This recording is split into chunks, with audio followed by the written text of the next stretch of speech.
If you want to be a great musician, how important is talent?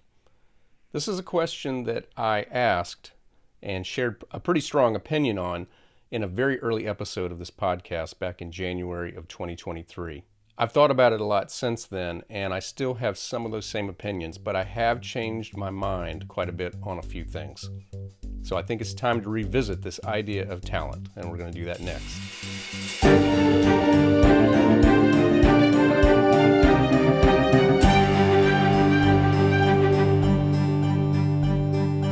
Hello and welcome to the Musician Toolkit, episode number 89. My name is David Lane, and it is great to be with you once again.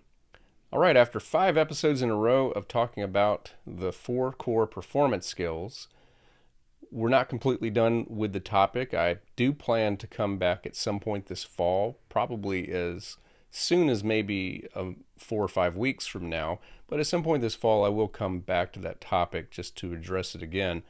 I do have a specific way I want to look at those core skills once again, but I needed a break and I wanted to talk about a few other things. Besides that, we do have a guest next week, first time in a while. I've already recorded that episode. I'm going to be editing it this week, and it should be up next week.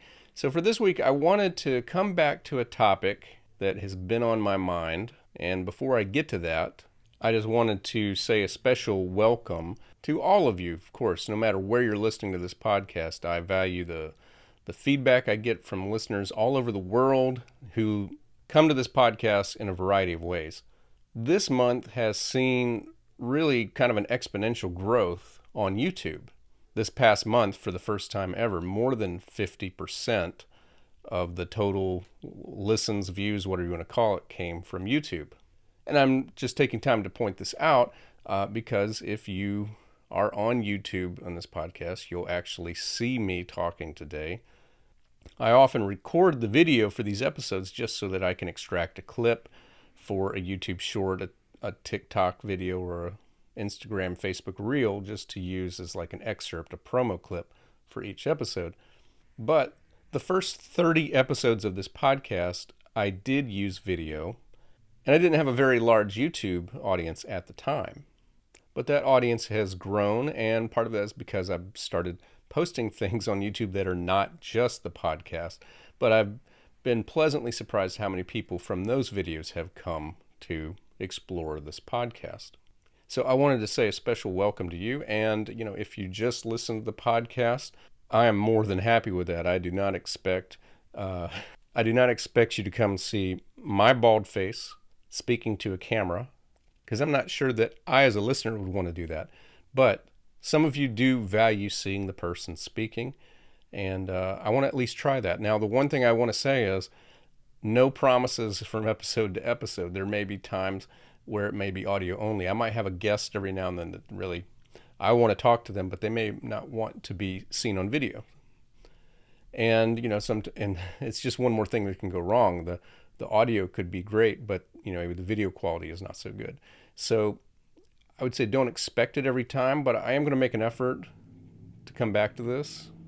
I'll also be evaluating, like if I do several episodes with video and the numbers go down on YouTube, then I probably will just go back to just the static image that we've had since episode 31. So if you're not on YouTube, you want to go check that out. My handle there is at David Lane Music 1. You can always find that in the show notes for this episode. So feel free to go check that out, and please check out. If you're a pianist or a composer, you'll find videos on that topic that I don't always necessarily cover on the podcast. So let's talk about talent. It's something I called the T word, and I use that as kind of like the F word and the S word. It's something I wanted to start thinking about as kind of like a cuss word when it comes to talking about music. And this was the topic of episode 3 of the Musician Toolkit. And again, the title of that episode was Stop Using the T Word. So you know right away what my thoughts were on talent. And I just want to briefly recap what some of my thoughts were, just vaguely, because I'm going to elaborate on my new thoughts, and some of them are the same. One of them was I thought that really was very overrated, the concept of talent, and that all it was really good for is really giving you a head start past the beginning stages. But what I really didn't like about the word talent and it is how it gets used as a moniker of praise. I can't tell you how many times, even now, I'll do a performance and people will come up to me and say, "You're so talented." Now, I think it's just an expression that kind of gets passed down that, one of many things people say that they don't really think about. What am I actually implying when I say that? But what does it imply when someone says to you, "You're so talented"? It means you're so lucky that you have this natural ability that you don't have to be like these poor suckers who are having to work hard to do just as well. And when you say that to a child, you tell them that it's more important to have that natural ability than it is to work hard. So again, there are many things that have gotten me thinking about this topic, and not the least of which is that we just had the Summer Olympics, and there was just a lot of talk going on about the games. And I also am a pretty big sports guy, at least when it comes to kind of your big American sports, especially baseball and football, not so much as basketball anymore. But, I have the teams I pull for, and I listen to a lot of sports podcasts. I watch some videos, and, I found that there's a lot of similarity between becoming a good athlete and becoming a good musician. There's a lot of similarities. So how do I feel now about this idea of talent and how important it is? Well, let's talk about, first of all, what I have not changed my mind on. And that is, you should not use this as a moniker of praise for younger students. I mean, I don't think that you should really use it, period.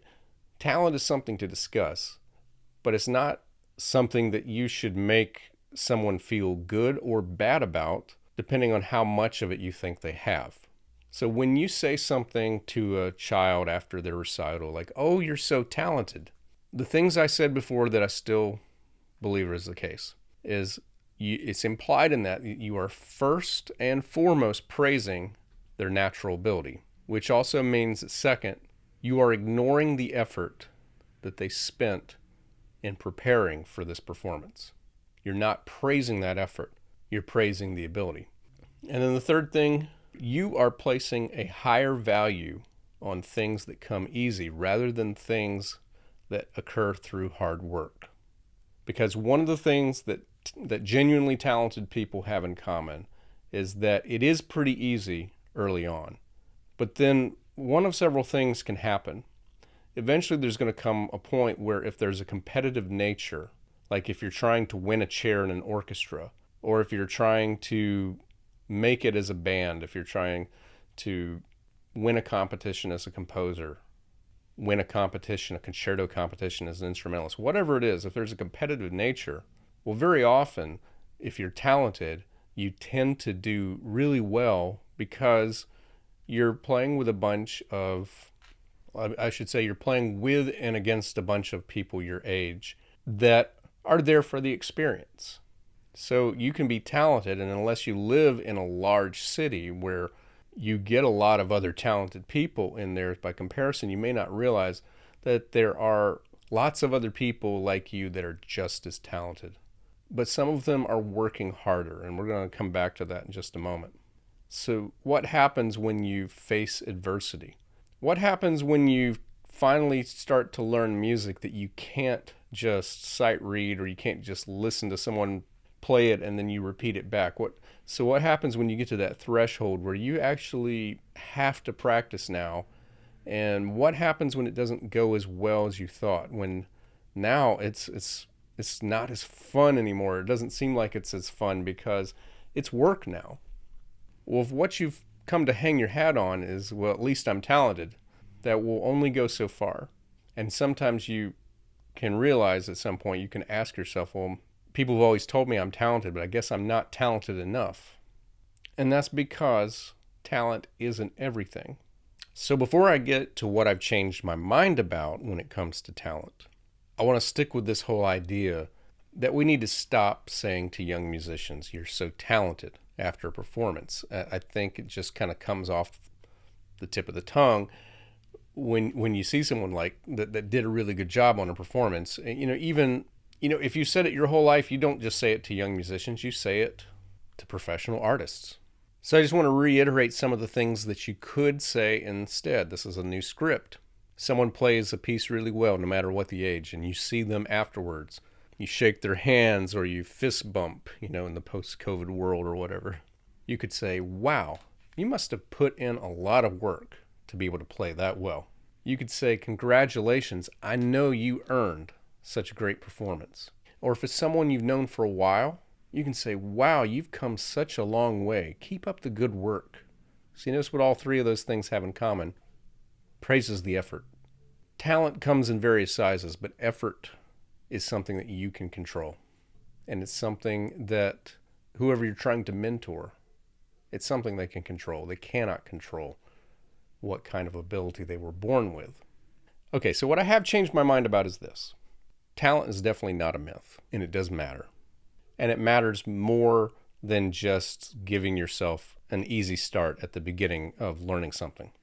So I want to give you a scenario in sports, and then I want to give you a scenario or two in music. So in sports, I'm going to come to NFL, professional football.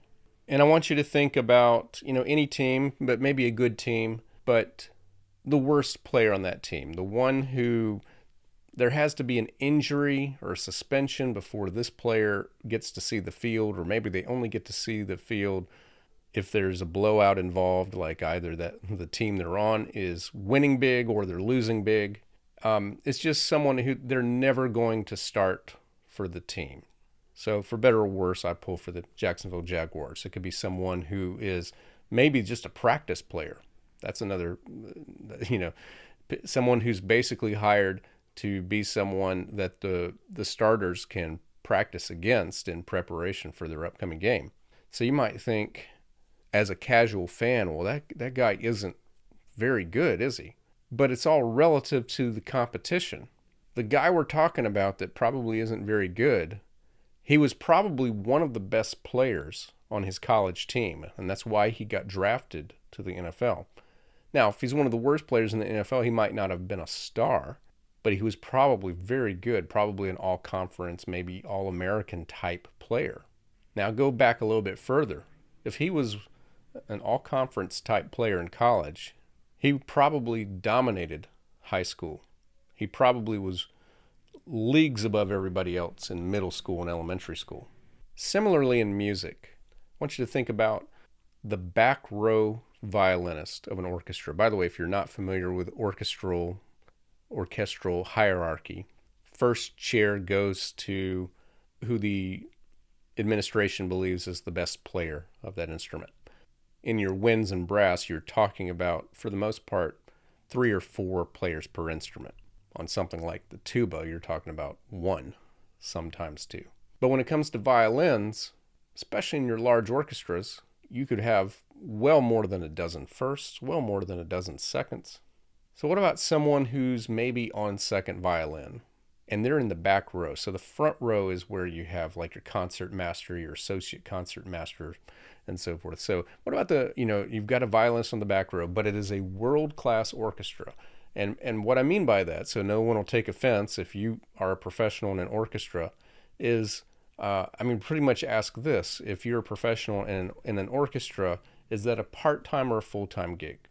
So I'm talking about the orchestras that have really invested the money, that seek out players for full-time, and those are the gigs which have a lot of competition, and you get truly elite players. So someone on the back row of the second violin section of a really elite orchestra, and I'm not going to name any, but I'm sure everybody has an opinion. You can know what I'm talking about. If you're not, just go look at your major classical labels and the instruments and the orchestras that kind of tend to be recorded a lot, tend to be doing a lot of things like that.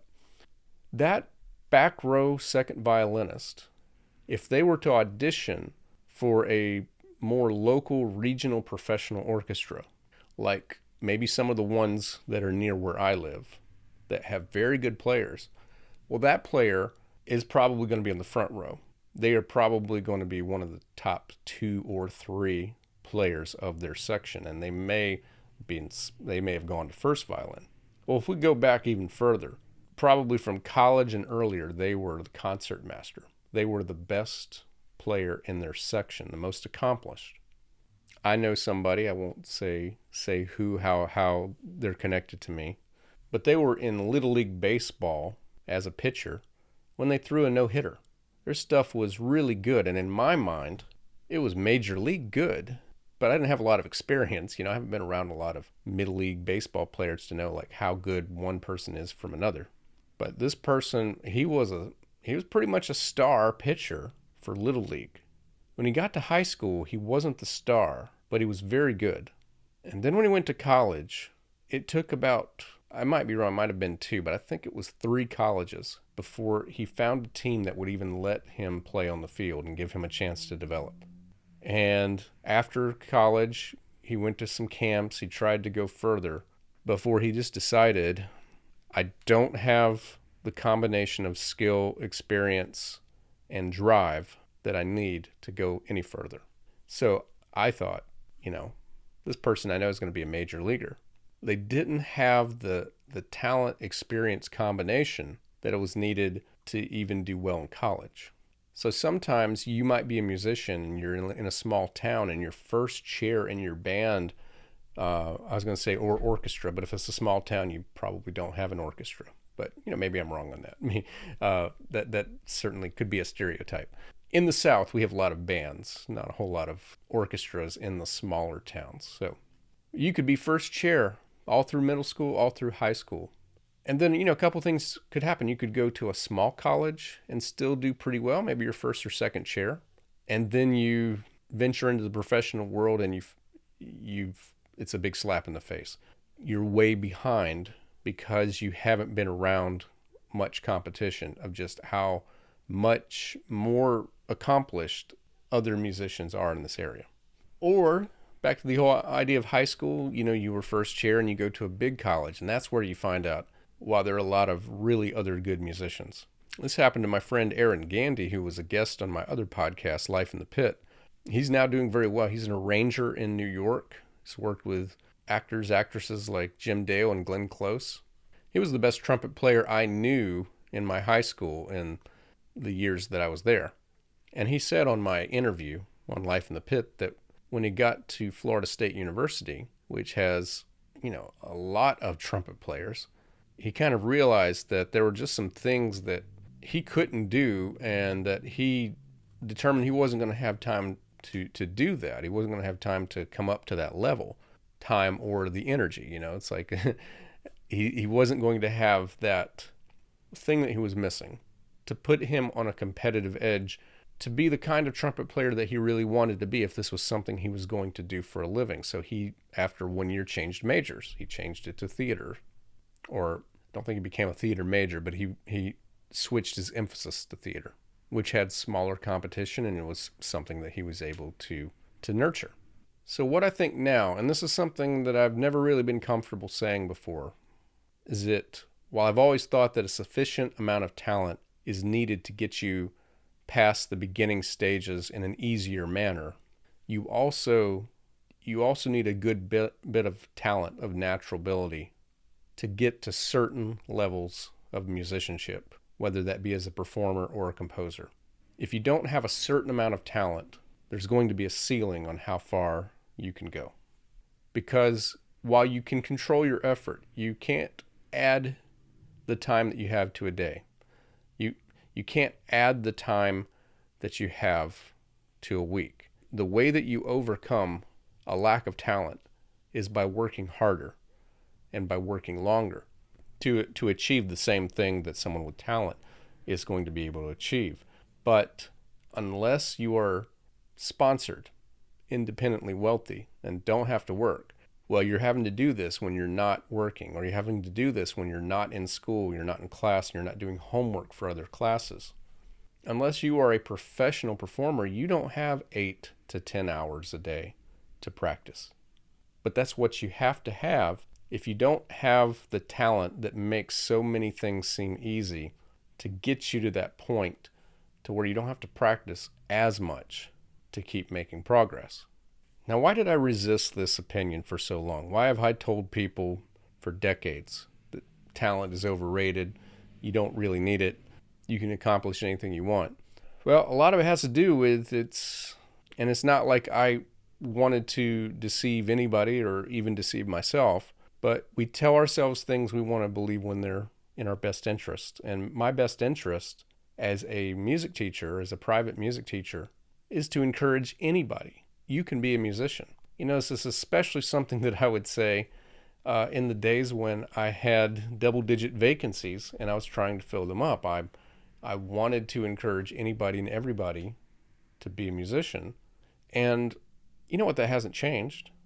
Whatever you call talent, if you have even just the smallest bit, just the ability to learn, just the ability to receive instruction, and just the willingness to practice a little bit, you can learn an instrument. You can get to the elementary level, and you can get to an intermediate level, and even with just the tiniest bit of talent, just what I would say is just an average amount of skill, you can get to advanced repertoire. You can get at least to early advanced repertoire. And with enough time and enough commitment, you can have a career. But there are going to be doors that are going to be closed to you. So what I like to have an honest conversation about, and this is something that I don't have as many honest conversations about as I used to, because I teach mostly adults now who have kind of a self-awareness of what they're wanting to accomplish. And I haven't had too many. I haven't had any adults take with me saying, I expect to, be playing with the New York Philharmonic. I expect to be winning a Grammy for the classical award category, playing, in Carnegie Hall. No one has started as an adult to say that. But I have had this conversation probably at least 3 times. And that is someone in 9th or 10th grade that's been taking with me for a little while, talking about wanting to be a music performance major, when I know they are way, way, way behind the average applicant at that same age, because they're practicing 30, maybe 40 minutes a day. Sometimes those are generous numbers. And the other people that are going have found ways to get 2, 3, and 4 hours of practice in each day.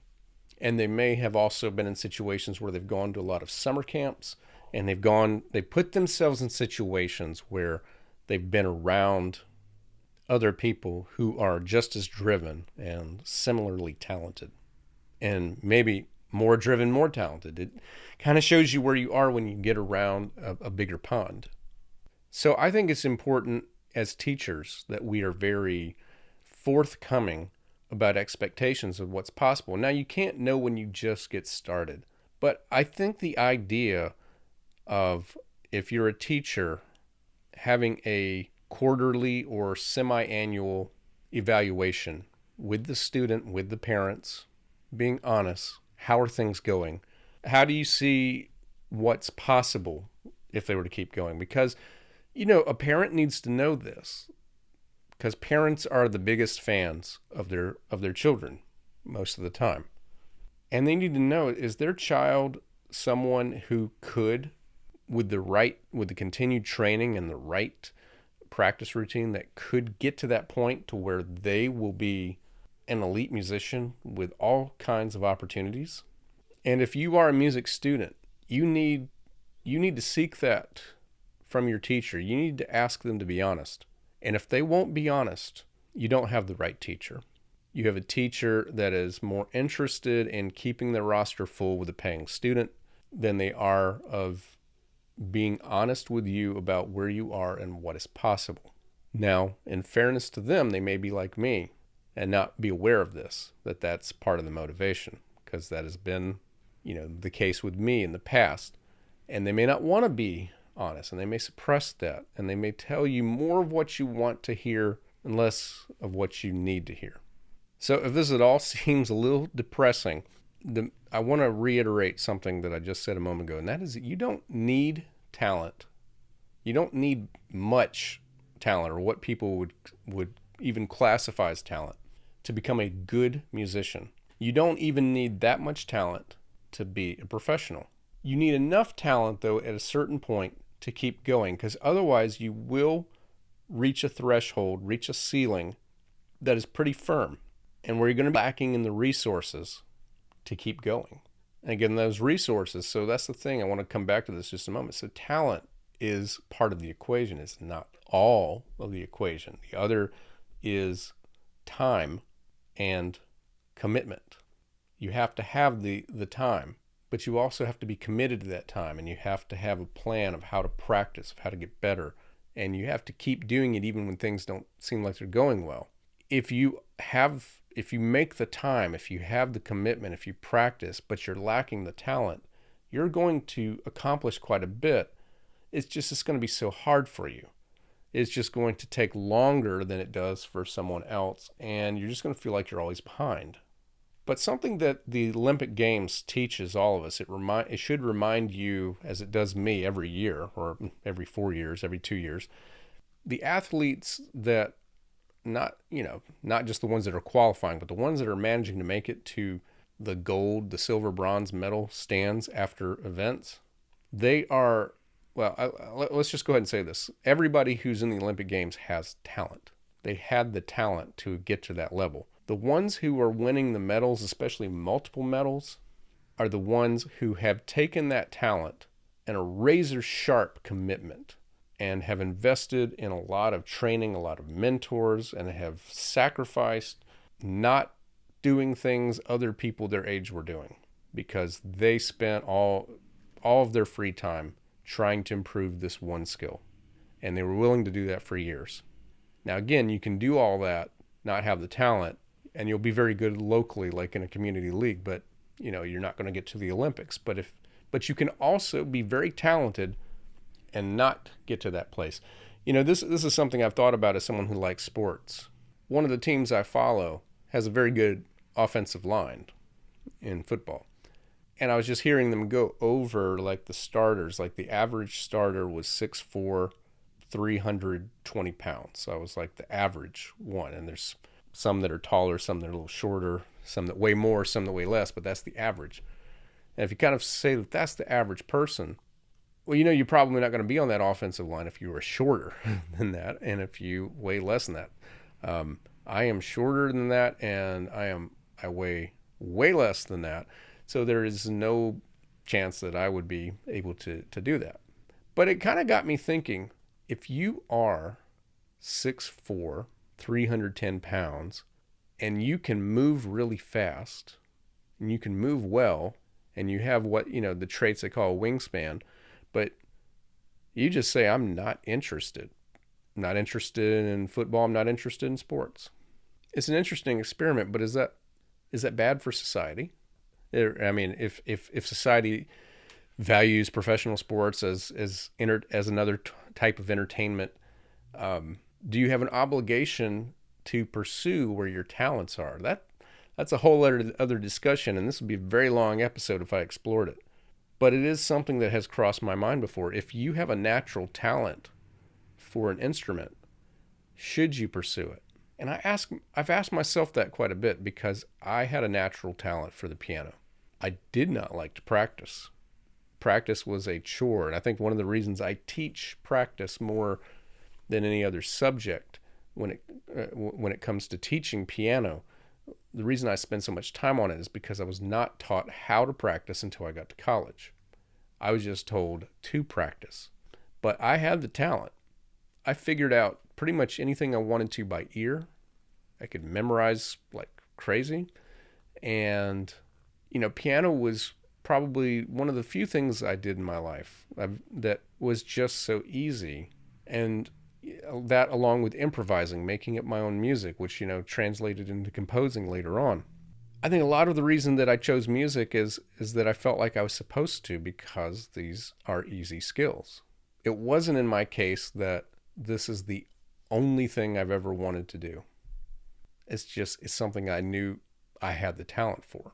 But is that a reason to do things? So like, should passion play as much of a role as talent? It's hard to say. So if you're listening and you feel like, well, I just don't have as much talent as some other musicians who have the same kind of professional goals, or I'm playing and I know that I have limitations. So what I want to advise you on, and this is what I encourage all of my adult students, who is, like the ones that are just starting with piano that maybe took a few lessons as a kid or maybe never took any at all. And that is to accept those limitations, just to embrace that you are thinking in terms of different goals, but practice in a way to achieve those goals that you can achieve, because not everybody has to be a full-time professional musician or one, that is excelling at the top level of difficulty for their instrument. Music is a big category and is one that you can succeed in no matter where you are in life. A quote that's been often said is a good reminder. Comparison is the thief of joy. So don't compare yourself to anybody else. Compete against yourself. Try to be better in 2025 than you are in 2024. Keep making progress. In the end, how much talent you have is nothing that you can change. A lack of it might put a limit on exactly what you can do, but it doesn't mean that you can't have joy, accomplish quite a bit in music. You can still become a professional musician, and you can certainly embrace it as a truly wonderful hobby. All right, and that is going to wrap up today's episode. If you have thoughts on talent on this episode, if you want to share them with your voice, you can go to speakpipe.com/musician toolkit.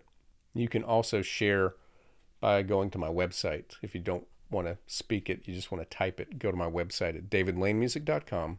There's a contact form at the bottom of the homepage. And while you're there, you can also explore other episodes of the Musician Toolkit and my other podcast, Life in the Pit, if you're so inclined. Please take time to share this episode if you enjoyed it, if you think someone else is something they need to hear. Maybe somebody who's a parent, their child's taking lessons. Maybe this is a topic, something that you think that this might be something worth hearing. Feel free to share that with them, and share that on your social media, in an email and a text, however you want to. And please like this episode on YouTube. If your podcast app allows you to like this episode, like it there too. And if you haven't in a while, I would love to get some 5-star ratings and reviews from those who can give an honest assessment, if that's your experience on this podcast. So that's going to wrap up things for now. Thank you so much for listening, and I'll be back with you again next week.